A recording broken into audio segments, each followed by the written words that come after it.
What's an Nsfw fact about history that we don't get to hear too often? When Jadwiga, the king of Poland, medieval Poland referred to every ruler as king regardless of gender, was considering a marriage proposal from the Grand Duke of Lithuania. A chief concern among her court was that said duke was rumored to have massive genitals to the point that they would kill his wife on their wedding night. 2 of her counselors volunteered to travel to Lithuania to try and discover the truth of these rumors. Which naturally meant they would watch the duke as he bathed. They returned and happily reported that not only weren't the duke's genitals fatally large, they were in fact a tad smaller than average. So nothing to worry about. Thus Poland and Lithuania were united. And the rest is history. Edit. The above omission. And the story I got several years ago from a book by James Michener. The book itself is a novel. But the historical events described therein are accurate based on his research as far as I'm aware. The author of Frankenstein lost her virginity on top of her mum's grave. Victor Hugo, the guy who wrote, among other things, Les Miserables and The Hunchback of Notre Dame, was a sex addict. He claimed he and his wife had sex 9 times on their wedding night. When she got bored with this, and I don't blame her for that. It just all sounds way too much. He proceeded to go and bang everyone and everything that caught his eye. When he died, the brothels in Paris were closed down for the day so all the prostitutes could go and pay their respects to him. Fittingly, Paris apparently experienced a mini baby boom 9 months after his funeral, which 2 million people attended. During wartime, some armies would wipe shit on their spears so that when they stabbed, slashed enemies they'd get that extra poison damage. In ancient Egypt they held a fertility festival each year, and at this festival it was the pharaoh's responsibility to strip down and jerk off into the Nile. Edit. Should also mention that once the pharaoh had finished, men in the crowd were encouraged to step forward and join in. So once a year the Nile River literally tuned into a massive public circle jerk. In ancient Greece, many city-states had these landmark, mile-marking, good luck statues called hermei, which consisted of a bust of a god's head and, for some inscrutable reason, an erect phallus at its midsection. In 415 BC, someone mutilated the hermei of Athens in exactly the way you'd expect. Athenians were outraged, initially accusing their enemies, the Spartans, of dodonging the deities, then deducing that it was drunken revelers, before blaming Alcibiades as the knobnabber. Alcibiades was an Athenian statesman and military leader famous for being Socrates' boy lover. As well as having a rather rowdy reputation, he's depicted in Plato's Socratic works as being frequently shit-faced and giving long and rambling, yet very articulate, "I love you, man" speeches. It frankly just seemed like the sort of thing Alcibiades and his bros might do. And he also had a lot of petty political enemies. Alcibiades strenuously denied the accusations of willy whacking, and offered to stand trial immediately to defend himself. Athens, however, decided to wait until after he had left for a military expedition to try him in absentia, condemn him to death, and order him to return home to die. Alcibiades chose instead to defect to Athens' enemy, Sparta. This was during the Peloponnesian War, against Sparta, and right on the eve of the Sicilian expedition, which Alcibiades had planned. Unsurprisingly, the expedition was an unmitigated disaster for Athens, and arguably led to their defeat in the war. Alcibiades, on the other hand, served Sparta for a time, only to defect to Persia after he had been caught sleeping with the king's wife. And then, years later, convinced Athens to take him back and clear him of any charges. TLDR, some rock cockknockers led to Athens' defeat. When Catherine Howard, the 5th wife of Henry VIII, was taken from Sion Abbey to the Tower of London to prepare for her execution, she sailed in a barge down the River Thames. She passed under London Bridge, where the severed heads of her alleged lovers Thomas Culpeper and Francis Derham were waiting for her, displayed on spikes, rotting and picked at by birds. From the 13th to the 15th of February the Romans celebrated Lupercalia, Roman precursor of Valentine's Day, which was a festival of love and fertility.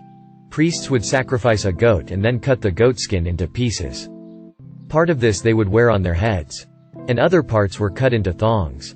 The men would then run around the city of Rome naked. hitting as many women with these thongs as they possibly could. Being hit would help with pregnancy or becoming pregnant.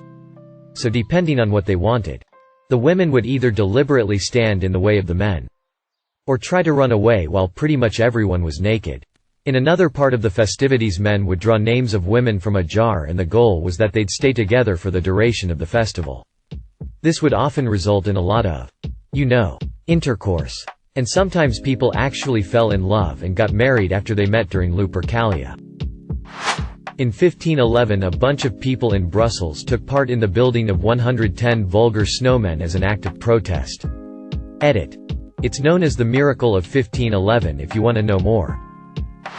All the documentaries you see about hieroglyphs in ancient Egypt neatly avoid showing you the fertility rites, where the pharaoh's phallus is inseminating the land. Edit. This is my most upvoted comment on Reddit ever, and the stack of awards was totally unexpected. It's not that they have any material value. It does show a measure of appreciation, and I am humbled by your kindness. Thank you very much, all you wonderful people. The deadliest female serial killer in U.S. history had murdered 35 people with an axe by the time she was 18 years old. Witches were more often mutilated than actually burned. 1984. During the Iraq-Iran War, Iraqi forces had laid hundreds of exposed electrical wires in the Majnoon marshes, which they knew the Iranians had to cross. Those wires were all snaked together and connected to large electrical generators. When Iran attempted to cross the marsh with boats, Iraq used just enough concentrated artillery to force the Iran soldiers out of the boats and walk through the marshland. As soon as that happened, the Iraqis fired up their generators and electrocuted thousands of Iranian soldiers in an instant. That's not the worst part. The Iraqis then sent in a road-building detail and collected all of the Iranian dead and stacked the bodies like cordwood, 5 corpses high and 5 across, covering them with lime, and then a bunch of sand. They used the Iranian dead to build a road for their trucks to cross the marshlands. The sheer hatred, madness and precision needed to pull this operation off, as well as carry it through, is just horrific to think about. How about the time that NASA funded a study about dolphin communication that ended with one researcher giving a dolphin that was high on LSD a handjob? King Tut's first wife was his half-sister. But she also may have been his full sister, and even at one point may have been his stepmother. Anne Frank's diary was censored for her privacy. She wrote many entries about masturbation and her bisexuality. Her father cut those out. A lot of people banged in the White House on the day of Andrew Jackson's inauguration. Pope Alexander VI might have held orgies where he kept track of men's orgasms while he held the position of pope, and also definitely had an infidelity fetish, especially with women whose wedding he'd officiated. He had 4 kids with one married noblewoman, and at least another 3 to 5 outside of that. Benjamin Franklin had a fart fetish. There are letters that prove this, where he writes to a woman about her flatulence. Romans loved depicting sexual acts on many everyday items, like oil lamps, combs, bowls, etc. You often see images of people fucking, like porn but in daily life. Edgar Allan Poe married his 13-year-old cousin when he was 27. A French president died from a blowjob. Edit. Well, he had a heart attack while getting a blowjob. But the way I said it first sounded more funny in my head. You know that one psychologist guy, Freud? Well, one time he was tasked with finding the testicles of an eel. So he got literally hundreds of eels so he could find their balls. Nowadays we know eels have retractable testicles. But Freud didn't know that. So he cut up hundreds of eels looking for their testicles. During the rape of Nanking, there were accounts of Japanese troops forcing families to commit incestuous acts. Sons were forced to rape their mothers, and fathers were forced to rape their daughters. Mozart was into scat humor. Like a lot. Read about Captain Cook. He discovered Hawaii. They docked offshore right at harvest time. The natives thought they were fertility gods and sent their women in canoes to the ship. The crew had a blast year after year. Until the natives figured out what was happening.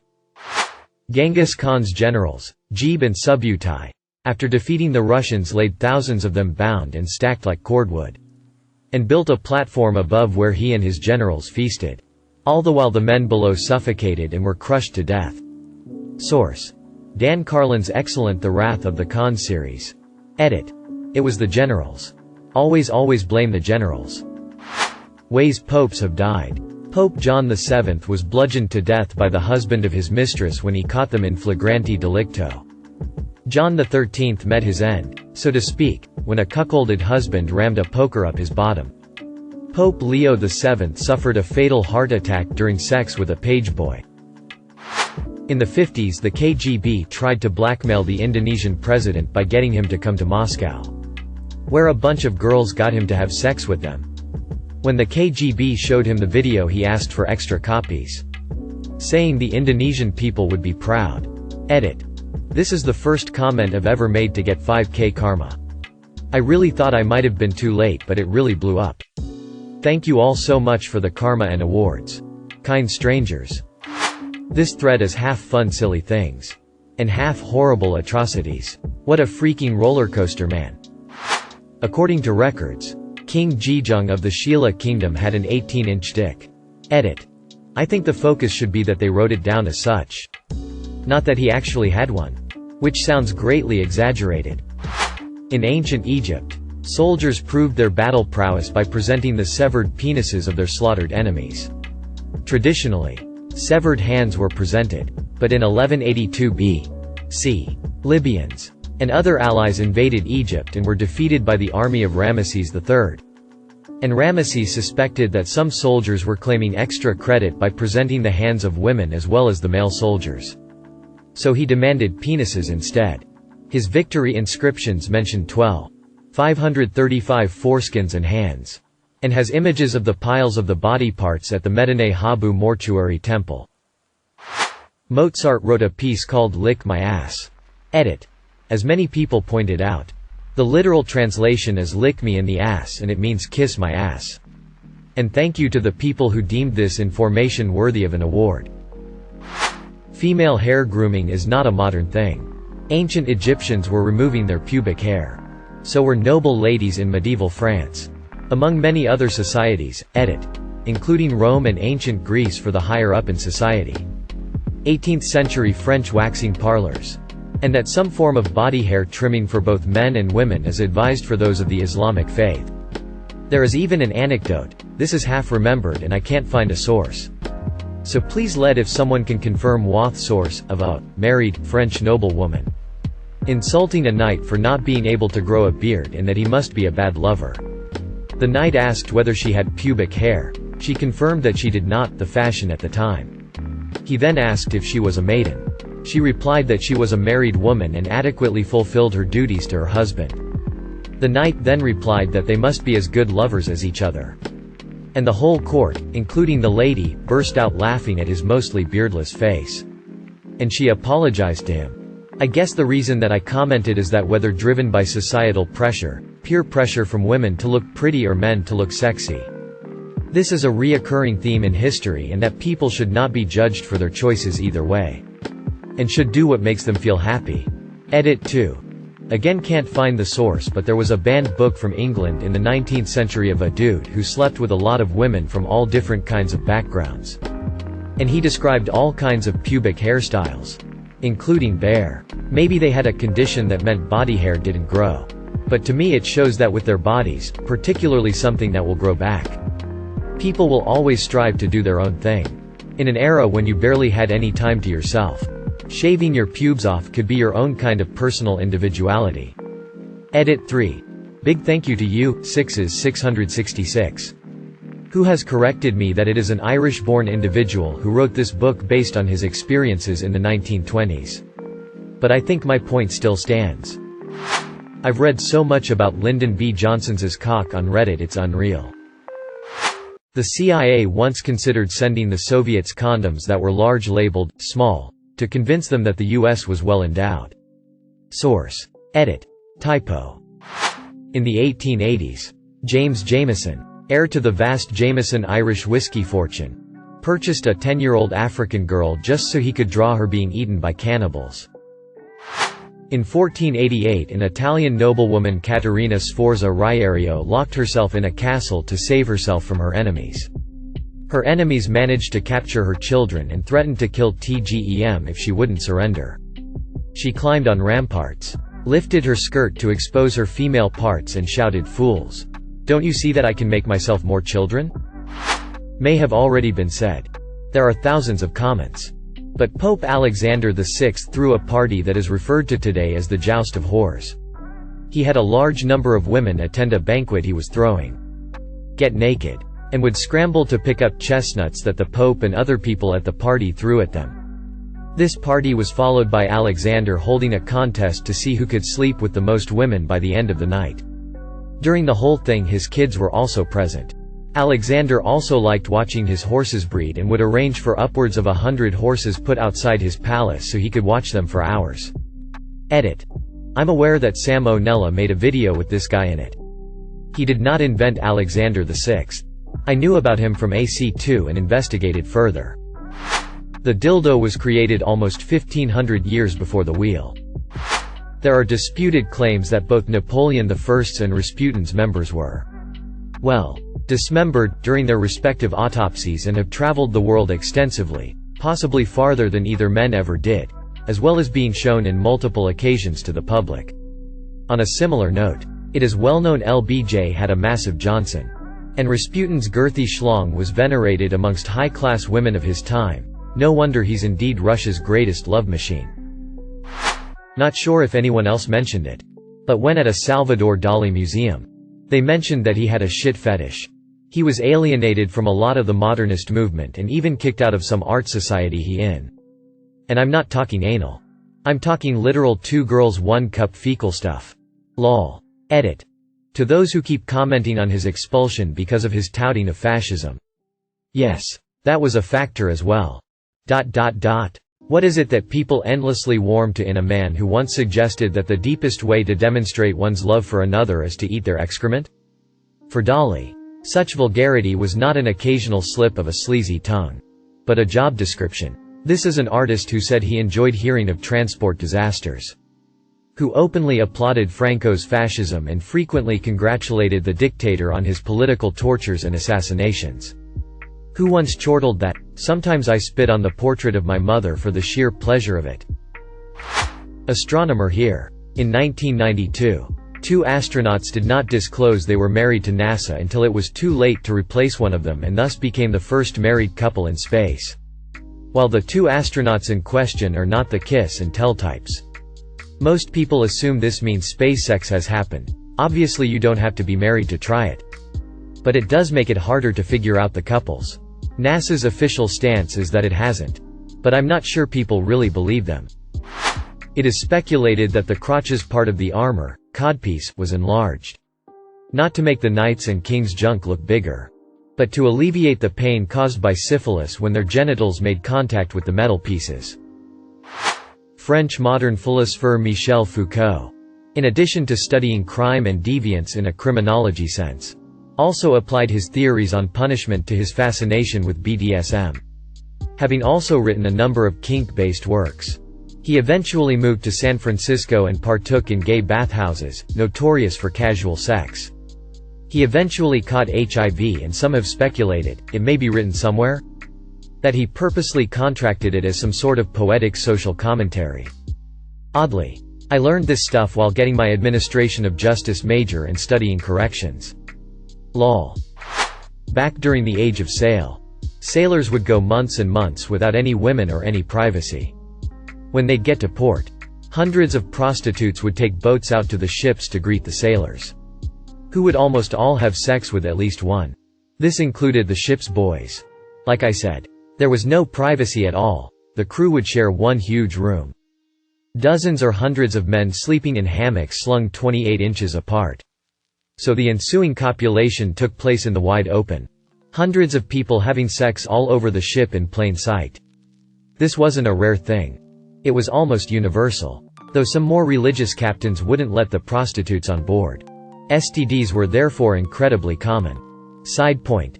British sailors got a full ration of rum equal to 8 shots every day. If they were not long out of port, they got a full gallon of beer daily. When people complain about moral decay of society, it really just means to me that they don't know about history. Society is quite chaste today compared to much of the past. At the Temple of Aphrodite in Cyprus, overlooking the legendary birthplace of Aphrodite, young virgin girls would tie a bowstring around their head and await a man to come along and throw a silver coin of any value into their lap.